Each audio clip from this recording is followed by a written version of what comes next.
नमस्कार, हरियाणा न्यूज देख रहे हैं आप और मैं हूं आपके साथ हितेंद्र। आपका स्वागत है हमारे खास कार्यक्रम हरियाणा डायरी में।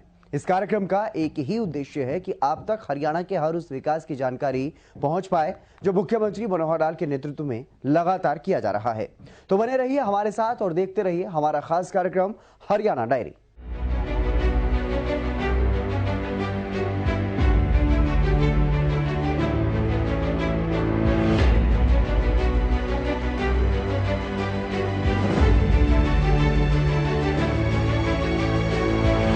हरियाणा शिक्षा विभाग ने एक बेहतरीन पहल की शुरुआत की है। इसके मुताबिक अब धार्मिक स्थलों पर अनाउंसमेंट के जरिए छात्रों को सुबह पढ़ने के लिए उठाया जाएगा और इसके तहत पहले मंदिर, मस्जिद, गुरुद्वारों में लगे लाउडस्पीकर से अनाउंसमेंट होगा और फिर माता पिता बच्चों को उठाकर के उन्हें पढ़ाई के लिए बैठाएंगे। साथ ही शिक्षक भी बच्चों की पढ़ाई पर नजर रखेंगे।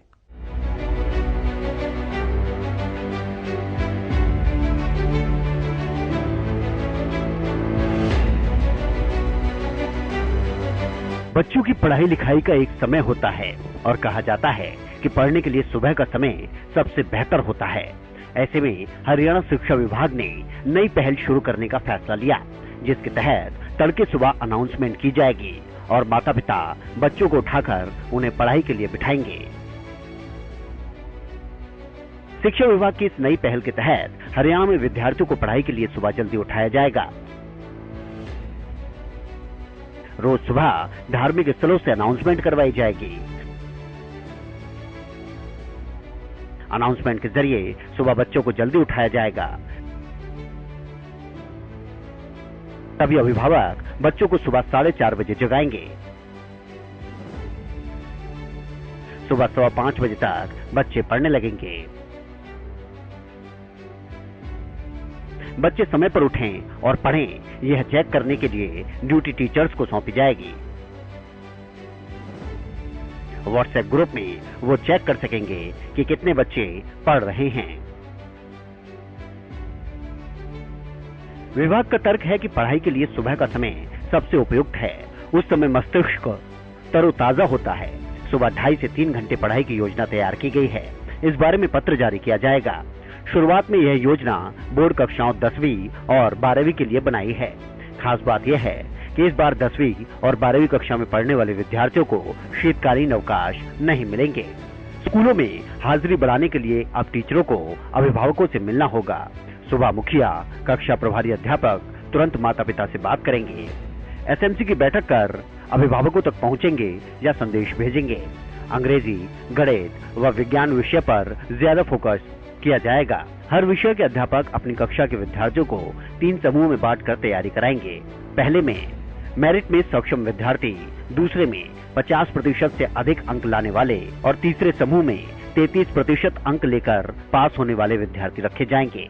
वहीं शिक्षा मंत्री कंवरपाल गुर्जर ने भी इस पहल को बेहतरीन बताया है। अधिकारी ने इस प्रकार की योजना बनाई, एक प्रयास है और मैं समझता हूँ अगर सारा समाज सहयोग करेगा तो निश्चित तौर से लाभ रहेगा। हमारा शुरू से ही मानना ये है कि जो सुबह जल्दी उठता है उसको हर तरह के लाभ होते हैं। स्वस्थता का भी लाभ होता है और शिक्षा की दृष्टि से भी लाभ होता है उसको। हमारे यहाँ तो पहले कहते हैं सूर्य निकलने से पहले जो लोग उठते हैं तो लक्ष्मी उनके यहाँ आती है। तो ये कहने का कारण यही था कि भाई सारे लाभ उनके होते हैं, सेहत भी उनकी ठीक रहती है, पढ़ाई भी। तो अगर ये प्रयास कर रहे हैं तो मैं समझता हूँ अच्छा प्रयास है, समाज भी सहयोग करेगा और अभिभावक भी सहयोग करेंगे तो निश्चित तौर से अच्छी पढ़ाई बच्चों की होगी। कांग्रेस इसके ऊपर ले रही है कि वो करेगी कि शिक्षा में जो शिक्षा व्यवस्था चरमरा गई है, इसलिए आप लोग ध्यान भटकाने के लिए नहीं, देखिए जहाँ पर समाज का सहयोग लिया जाए उससे चरमराती नहीं है। मैं तो हर जगह चाहता हूँ कि समाज का सहयोग लेना जाए। मैं तो फॉरेस्ट में भी यही बात कर रहा कि जब तक आप समाज का सहयोग ले सकते तब तक आप कभी कामयाब नहीं हो सकते। आप समाज का सहयोग, हर काम में अगर समाज का सहयोग अच्छी बात है, इसमें दिक्कत क्या है? सर कांग्रेस कह रही है हर आदमी को महसूस होना चाहिए कि जो बच्चे हैं सारे हमारे सबके इकट्ठे बच्चे हैं, उन सारों की चिंता हम सब करेंगे। और अगर इस प्रकार का एक माहौल बनता है निश्चित तौर से आने वाले टाइम में बड़ा भारी लाभ मिलेगा। अगर बच्चों को उठाने के लिए एक बार उन्हें किया जाएगा कि बच्चों उठ दो और अपना अब 4 बज चुके हैं या 4:30 बज चुके हैं, आप उठो और पढ़ाई करो, तो इसमें कहाँ डिस्टर्ब। लेकिन सर 10वीं और 12वीं के बच्चे मतलब आपको लगता नहीं वो आप खुद ही फैसला कर सकते हैं उनको सुबह पढ़ना है या देर रात तक? देखिए केवल एक प्रोत्साहन देने वाली बात है, एक प्रोत्साहन देने वाली बात है कि भाई आप उठो, उसके लिए प्रेरणा देने वाली बात है। इसमें कोई इस प्रकार की बात नहीं है। शिक्षा के स्तर में सुधार के लिए पिछले 8 सालों में मनोहर सरकार ने बेहतरीन कदम उठाए हैं। इसके लिए अलग अलग प्रयोग भी किए गए हैं और यही कारण है कि हरियाणा में शिक्षा का स्तर काफी सुधरा है। आज हर वर्ग का बच्चा शिक्षित हो रहा है और आगे बढ़ रहा है।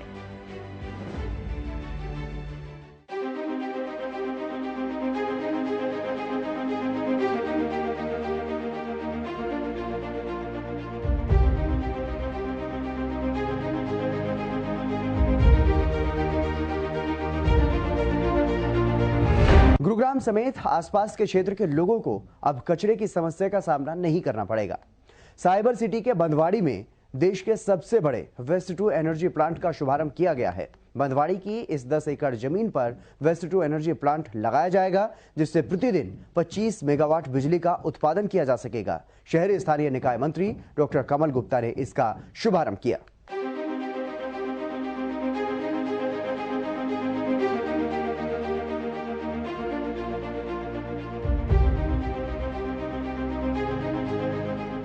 साइबर सिटी के बंदवाड़ी में देश के सबसे बड़े वेस्ट टू एनर्जी प्लांट का शुभारंभ किया गया। बंदवाड़ी की इस 10 एकड़ जमीन पर वेस्ट टू एनर्जी प्लांट लगाया जाएगा, जिससे प्रतिदिन 25 मेगावाट बिजली का उत्पादन किया जा सकेगा। स्थानीय निकाय मंत्री कमल गुप्ता की माने तो वेस्ट टू एनर्जी प्लांट के राह में बहुत अड़चने थी, जिन्हें दूर कर लिया गया है और जल्द ही न केवल कूड़े के निस्तारण शुरू किया जा सकेगा, बल्कि कूड़े से बिजली भी बनाई जाए, इसको लेकर भी शुरुआत की जा रही है। बंदवाड़ी के इस प्लांट में फरीदाबाद और गुरुग्राम के घरों से डोर टू डोर कलेक्शन कर तकरीबन 2100 टन कूड़ा प्रतिदिन यहां लाया तो जा रहा था, लेकिन कूड़े का निस्तारण न होने के चलते कूड़े के अंबार या यूं कहें कि बाहर लगने शुरू हो गए थे। इसे लेकर एनजीटी ने भी नगर निगम को फटकार लगाकर इस मामले में जवाब तलब किया था। वहीं स्थानीय निकाय मंत्री कमल गुप्ता की माने तो कूड़े के निस्तारण के बाद इसी कूड़े से खाद बनाई जाएगी और इसी कूड़े से बिजली और विदेशों की तर्ज पर सड़कों में भी इसका इस्तेमाल किया जाए, इसे लेकर प्लानिंग की जाने लगी है। मैं 2 दफा यहाँ के इस प्रोजेक्ट को देखने पहले भी आ चुका हूँ और पहले भी जब जिस जगह पर हम खड़े हैं तो इस समय लीगेसी वेस्ट पड़ा था, वो लगभग 40,000 टन था, उसको यहाँ से उठवाया गया है और ये 10 एकड़ की ज़मीन जो इको ग्रीन जो कंपनी है इसके लिए वेकेट करके दी है ताकि वो प्लांट यहाँ लग सके। मैं समझता हूँ कि सबसे पहले तो मैं आपके इन सभी चैनल्स के माध्यम से सभी व्यूअर्स को प्रणाम करता हूँ, नमस्कार करता हूँ, उनका अभिनंदन और अभिवादन और आप सबका भी करता हूँ। मोदी जी का एक सपना और उन्होंने कहा कि स्वच्छ भारत स्वस्थ भारत, और उसके जरिए खुले में शौच जाना और इसी तरह से उसका नारा जो माननीय मोदी जी का हमारे प्रदेश के मुख्यमंत्री श्रीमान मनोहर लाल जी ने भी कहा कि स्वच्छ हरियाणा स्वस्थ हरियाणा। और जब से हमें जिम्मेवारी मिली तो हमने भी एक नारा दिया, साफ सिटी सेफ सिटी, क्योंकि शहरी मंत्रालय की जिम्मेवारी मिली तो हमने भी कहा कि साफ सिटी सेफ सिटी। और इसमें सबसे इम्पोर्टेंट बात जो थी और बड़ी भारी समस्या भी बनी हुई थी कि जब तक ये जो वेस्ट इकट्ठा होता है इसका प्रबंधन, एक तो डोर टू डोर कलेक्शन के बाद ट्रांसपोर्टेशन और ट्रांसपोर्टेशन के बाद ये आप सब देख रहे हैं, आप इसको फोकस करिए, ये जो लीगेसी वेस्ट पहाड़ बन गया और आप मुकरबा चौक दिल्ली जाएंगे तो आपको नज़र आएगा और ये सभी शहरों में इसको किस तरह से सेग्रीगेट करके और कुछ हिस्सा इनर्ट बने, कुछ हिस्सा कंपोस्ट बने, कुछ हिस्सा आरएफडी बने, कुछ हिस्सा इसका फिर सिनर्जी वेस्ट टू सिनर्जी, इससे हम बिजली बनाएं ताकि ये मामला भी ख़त्म हो, खाद भी बने और फिलिंग के लिए इनर्ट भी बने और जो फिर जो जलाने वाला है आरडीएफ जिसको हम कहते हैं उससे हम जलाकर एक सिनर्जी प्लांट लगाएं ताकि उससे हमें बिजली भी मिले। तो एक पंथ कई काज, तो ऐसे हमने हरियाणा को 13 भागों में बांटा और 13 भाग में से बड़े सौभाग्य की बात है कि सोनीपत और पानीपत उन दोनों का एक प्लांट चल रहा है और वो बड़ी सफलतापूर्वक चल रहा है। थोड़ी बहुत कोई कलेक्शन डोर टू डोर में और में कहीं कोई दिक्कत आती रहती है, वो सॉल्व होती रहती है, लेकिन प्लांट सफलतापूर्वक चल रहा है।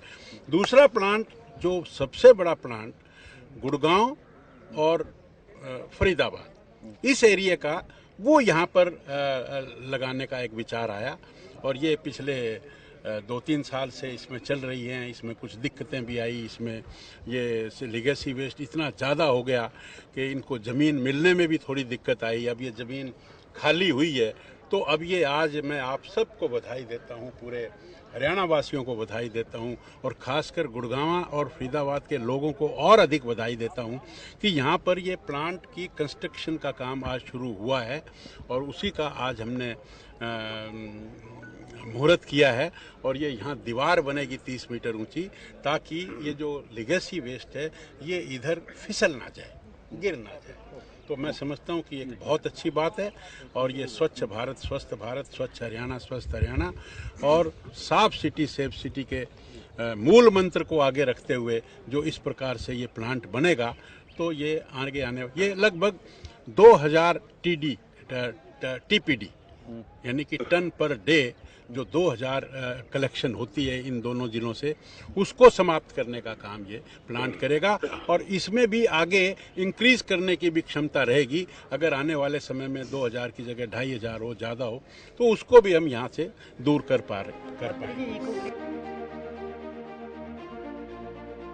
साथ ही कैबिनेट मंत्री ने यह बताया कि हरियाणा सरकार हाउसिंग फॉर ऑल स्कीम को लेकर के आ रही है, जिसके तहत जिन लोगों की आय 1,80,000 से कम है उन्हें घर भी दिया जाएगा। हाउसिंग फॉर ऑल के लिए भी हमने ये सोचा है कि जो लोग 1,80,000 जिनकी सालाना इनकम से कम है, उनको पहले योजना बनी थी प्रधानमंत्री आवास योजना के तहत। वो योजना चली, लेकिन कोई बहुत ज़्यादा सफलता हरियाणा में उसमें नहीं मिली। लेकिन हम उन बेनिफिशियर्स को, और जो माननीय मुख्यमंत्री जी का जो एक पायलट प्रोजेक्ट था परिवार पहचान पत्र, और उसमें माननीय दीनदयाल जी जो हमारे पार्टी के संस्थापक हैं, विचार उनका दिया हुआ है कि समाज की अंतिम सीढ़ी पर जो बैठा है उसको जब तक हम उसको रोटी कपड़ा और मकान नहीं देंगे तो हमारे सेवा करने का कोई अर्थ नहीं है। तो इसलिए परिवार पहचान पत्र में हमने अलग अलग स्लैब्स बनाई हैं। हमें ये पता है कि 70 लाख परिवार पहचान पत्र में पूरे प्रदेश में 25,000 इनकम वाले कितने लोग हैं, 25 से 50,000 वाले कितने इनकम हैं, 50 से 1 लाख वाले कितने हैं, 1 लाख से 1,80,000 तक के कितने हैं। तो ऐसे लोगों को पहले हम उनकी व्यवस्था करें, उनको आइडेंटिफाई करें, उनको हमारा घर देने की योजना मुख्यमंत्री आवास योजना के तहत हम उनके लिए ज़मीन देखने जा रहे हैं। 1 एकड़ में लगभग 300 फ्लैट्स बन जाएंगे। तो उनको आइडेंटिफाई करने के लिए मैं लैंड देखने जाऊंगा और उसके हिसाब से यहाँ के जो लोग परिवार पहचान पत्र में 1,80,000 से कम के लोग हैं, उनको वो जो फ्लैट बनाकर देने की व्यवस्था। आपको बता दें कि ये प्लांट 2 वर्ष में बनकर तैयार हो जाएगा। प्लांट में लगने वाली मशीनरी जर्मनी से मंगवाई गई है तथा यह प्लांट अत्याधुनिक तकनीक पर आधारित होगा। इसमें 750 TPD क्षमता के 2 बॉयलर, 25 मेगावाट क्षमता का एक टर्बो जनरेटर और नियंत्रण कक्ष होगा, जो कूड़े के निस्तारण से लेकर वेस्ट टू एनर्जी प्लांट पर नजर रखेगा।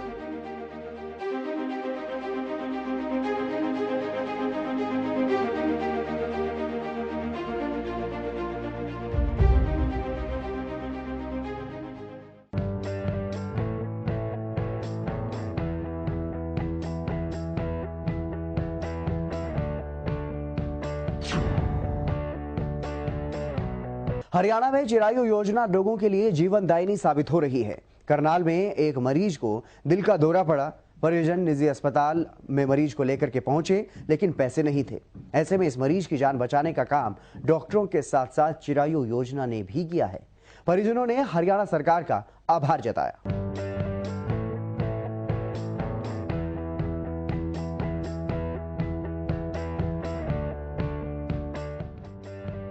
आयुष्मान भारत चिरायु योजना हरियाणा के गरीब वर्ग के लोगों के लिए ये योजना अब वरदान साबित हो रही है। मुख्यमंत्री की आयुष्मान भारत चिरायु हरियाणा कार्ड योजना गरीब और जरूरतमंद परिवारों के लिए सहारा बन रही है। ताजा उदाहरण करनाल जिले के रामपुरा कटाबाग में रहने वाले इंद्रजीत का है। 32 साल के इंद्रजीत पानी की बोरिंग का काम करते हैं। अचानक से उन्हें दिल का दौरा पड़ा तो परिवार वालों के हाथ पैर फूल गए। इलाज करवाने तक के पैसे नहीं थे, लेकिन मुख्यमंत्री मनोहर लाल द्वारा दिए गए आयुष्मान भारत चिरायु हरियाणा कार्ड से उन्होंने इलाज करवाया और जान बच गई। प्राइवेट अस्पताल में मरीज इंद्रजीत का इलाज हुआ। उन्हें डॉक्टरों ने स्टंट डाले हैं। अब उनकी तबीयत ठीक है और उन्हें अस्पताल से छुट्टी भी मिल गई है। अस्पताल से डिस्चार्ज होते हुए मरीज इंद्रजीत ने हरियाणा के मुख्यमंत्री मनोहर लाल को दुआएं दी। उन्होंने कहा कि मुख्यमंत्री ने चिरायु हरियाणा योजना लगाकर गरीबों के लिए बड़ी सुविधा दी है। पहले जरूरतमंद व्यक्ति इलाज के अभाव में मर जाता था, लेकिन इस सुविधा से हम भी अच्छे अस्पतालों में इलाज करवा सकते हैं। मुख्यमंत्री की चिरायु हरियाणा योजना इसके लिए तो संजीवनी से कम नहीं है। मेरे पिछले हफ्ते जी दर्द उठा छाती में, फिर भाई उठा के ले गया छोटे वाला प्राइवेट में जी। प्राइवेट वालों ने टेस्ट करे जी मेरे थोड़े, उन्होंने टैक की शिकायत बताई जी। फिर मेरा ऑपरेशन बोल रहा जी। फिर मेरे पास कार्ड था जी, कार्ड चल गया था मेरा जी। चिरायु कार्ड था जी। कोरोना बचा तो 1.5-2 लाख रुपये लगता है जी। इस करके जो कार्ड चल गया था। पैसे लगे नहीं, कोई पैसा नहीं। मुख्यमंत्री मनोहर लाल का धन्यवाद करता हूँ जी। मेरा कोई 1 रुपया नहीं लगे कार्ड के उसमें से ही, जो कई बार करवाना पड़ता 1.5-2 लाख रुपये। योजना आनी चाहिए ऐसी। गरीब बंदा कहाँ से लेगा जी पैसे, तो एकदम 1.5-2 लाख रुपये। भी मेरे लड़के का पिछले हफ्ते दर्द उठ गया था। भी हमने उसे डॉक्टर का दवाई इसका कोई आराम नहीं होया। अगले दिन हम अस्पताल में ले गए, बच्चे का ज़्यादा हो गया, हम घबरा गए। फिर प्राइवेट में ले गए हम। प्राइवेट वाला ने इसके टेस्ट करे सारे। उन्होंने कहा भी इसका तो दिल का हुआ, भी नस ब्लॉक हो रही इसकी, तो ऑपरेशन बोल दिया। उन्हें 1.5 लाख का खर्चा बताया। भी गरीब आदमी कहाँ ते लियाते हम, दिहाड़ी कमावा करा खावा जी, बच्चे पढ़ने मौत हो रहे। तो फिर हमने दाखिल कर दिया छोटे लड़के ना। यो कहने लगे मम्मी चल देखी जाओगे, दाखिल तो करदा नहीं, बच्चा जाएगा हाथों में थे। फिर हमने इसकी घरवाली पर फ़ोन कराया, कहने लगे हाँ इसका कार्ड बन रहा, तो मंगवाया हमने। फिर इसका उन्होंने जी तो 1.5 लाख का खर्चा था, हम कहाँ से लिया 1.5 लाख रुपया। फिर इसका कार्ड चल गया। उस कार्ड की वजह तभी मेरा लड़का ये ठीक है।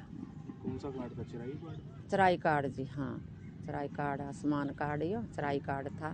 भाई हम तो सरकार का यूँ ही धन्यवाद सोचा, भी जो गरीब के लिए इतनी मदद कर रहे। नहीं गरीब तो सारे मर जाए, इससे ऐसी बीमारियां चल रही, गरीब के लिए बहुत कर रही सरकार जी। बस हमारा तो यही धन्यवाद बात करा जी। हाँ जो गरीब बच्चे ने बचा रहे, गरीब आदमी ने बचा रहे जी। 1.5 लाख कहाँ थे आवा गरीब आदमी पर, जो 250 रुपये की दिहाड़ी करने वाले तो 1.5 लाख कहाँ से लियावेंगे।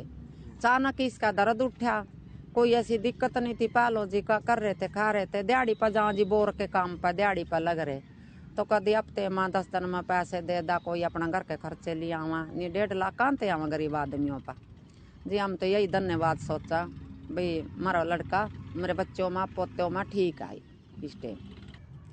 मुख्यमंत्री मनोहर लाल का जी मैं धन्यवाद दिया सोचूं भाई। कराम तो हरियाणा का मुख्यमंत्री है मनोहर लाल खट्टर भाई। बच्चे गरीब आदमी की बहुत सुनाई करता। मेरा बच्चा आज हमारी जड़ में बैठा नहीं खत्म था। सिविल सर्जन ने जिला के सभी लोगों से आह्वान किया है कि पात्र परिवार जल्द से जल्द अपना आयुष्मान भारत चिरायु कार्ड बनवाएं और मुख्यमंत्री की फ्लैगशिप स्कीम चिरायु हरियाणा का लाभ उठाएं। देखिए, हरियाणा सरकार की एक बहुत अच्छी योजना जो है उसके पीछे शुरुआत की गई थी माननीय मुख्यमंत्री जी द्वारा, जिसमें कि जो 1,80,000 रुपये से कम वार्षिक आय वाली अंत्योदय फैमिलीज़ हैं, उन सभी को जो है आयुष्मान कार्ड बनाने के लिए उस चिरायु स्कीम के अंतर्गत उनका सभी का एक पंजीकरण चल रहा है। और हम अगर करनाल की बात करें तो लगभग 1,82,000 फैमिलीज़ जो हैं वो इसकी पात्र बनी है और 7 लाख के अराउंड हमारा टोटल बेनिफिशरीज़ का टारगेट है इसके आयुष्मान कार्ड बनाने का। तो बहुत तेज़ी के साथ कार्य इसके बारे में किया जा रहा है। और करनाल में की हम टोटल बात करें तो अभी तक टोटल मिलाकर हमारे 4,80,000 के आसपास जो कार्ड है वो बन चुके हैं। लगभग 65% कार्ड बन चुके हैं। लेकिन हमारी कोशिश है कि हम इस हफ्ते के अंदर अंदर मैक्सिमम कार्ड जो हैं वो और जनरेट कर सकें। इसमें हमारी सारी जो आशा वर्कर्स हैं उनकी ट्रेनिंग की गई है। उनके जो फ़ोन्स हैं उनमें ऐप डाउनलोड करके और वो उसके द्वारा भी इसके कार्ड्स जो हैं पात्रों के पास घर घर जाके बनाने की कर रही हैं। और इसके अतिरिक्त जो हमारे VLEs हैं डिफरेंट गाँव में, लगभग 950 VLEs पूरे करनाल ज़िले में हैं जो इस कार्य में लगे हुए हैं। हमने मोबाइल टीम्स अपनी लगा रखी हैं, हमारी 4 मोबाइल बसेस हैं जो डिफरेंट रिमोट एरियाज़ में जाती हैं, उनमें भी हम आयुष्मान मित्रा को भेज के इसके कार्ड्स बनाने की, जल्दी से कार्ड बनाने की कोशिश कर रहे हैं। इसका अभी एक पेशेंट को हमने कल इसका बारे में भी बताया था कि एक पेशेंट इंद्रजीत जो 32 इयर्स मेल है और अभी उसका नया कार्ड बना था और इमीडिएटली उसको कोई हार्ट की प्रॉब्लम हुई थी और उसका फ्री ऑफ कॉस्ट जो है प्राइवेट हॉस्पिटल में स्टेंटिंग उसकी द्वारा की इसी स्कीम के माध्यम से की गई है, जो कि एक बहुत लाइफ सेविंग जो है वो एक उसको लाभ मिला है। तो इस तरह से किसी ना को भी अगर किसी तरह की कोई स्वास्थ्य संबंधी कोई प्रॉब्लम आती है तो 5 लाख तक का इलाज बिल्कुल निःशुल्क, और लगभग 48 हॉस्पिटल्स करनाल के अंदर हैं जो इसके लिए पंजीकृत हैं जो आयुष्मान स्कीम का लाभ देते हैं। तो मैं फिर से अनुरोध सबको करूंगा कि जो भी पात्र हैं, जो हमारी अंत्योदय फैमिलीज़ हैं, वो अपने नियरेस्ट VLE सेंटर पे जल्द से जल्द जाके अपना पंजीकृत कराएं और इसी हफ्ते में अपने जैसा कि आप सब जानते हैं, चिरायु योजना हरियाणा सरकार की एक स्वास्थ्य योजना है जिससे काफ़ी मरीजों को बहुत ही लाभ मिल रहा है। इस संदर्भ में हमारे यहाँ एक पेशेंट आए थे, मरीज आए थे जिसका नाम था इंद्रजीत। जो इम्पोर्टेंट एस्पेक्ट है, इंद्रजीत ऐसी परिस्थिति में इस पेशेंट को हार्ट अटैक आना ये अपने आप में परिवार के लिए एक बहुत बड़ा बर्डन हो जाता है। और ये हरियाणा सरकार की एक योजना है, उसके तहत इसका इलाज हुआ, फ्री हुआ, जिसमें तकरीबन 1.25 लाख से 1.5 लाख तक खर्चा होता है। बट पेशेंट का, मरीज़ का इसके ऊपर कोई भी फाइनेंशियल बर्डन नहीं रहा। सभी दवाइयाँ पेशेंट के आने से लेकर पेशेंट के जाने तक, डिस्चार्ज तक, सभी तरह का इलाज फ्री किया गया। और मैं समझता हूँ इस अर्निंग एज में अगर स्वास्थ्य संबंधी एक सुरक्षा प्रदान कर सकती है कोई भी सरकार, तो ये एक उसका जो दायित्व है एक जनता के प्रति वो काफ़ी हद तक पूरा हो जाता है। तो इसकी वजह से इंद्रजीत आज खुशहाल है, स्टेबल है और अपना काम में पूरे तरह से करने में सक्षम है और अपने परिवार को संभालने में भी सक्षम है। मैं हरियाणा सरकार को इसलिए बहुत बधाई देना चाहता हूँ। इस तरह मरीजों का काफ़ी लाभ मिला। चिरायु योजना का लाभ वो परिवार उठा सकते हैं जिनकी वार्षिक आय 1,80,000 रुपए तक है। इस योजना के अंतर्गत पात्र व्यक्ति के स्वास्थ्य पर खर्च होने वाली 5 लाख रुपए तक की राशि का वहन राज्य सरकार के द्वारा किया जा रहा है। दिव्यांग का इलाज भी योजना में समाहित किया गया है। गरीब और जरूरतमंद परिवारों के अच्छे स्वास्थ्य के प्रति सरकार की प्रतिबद्धता है।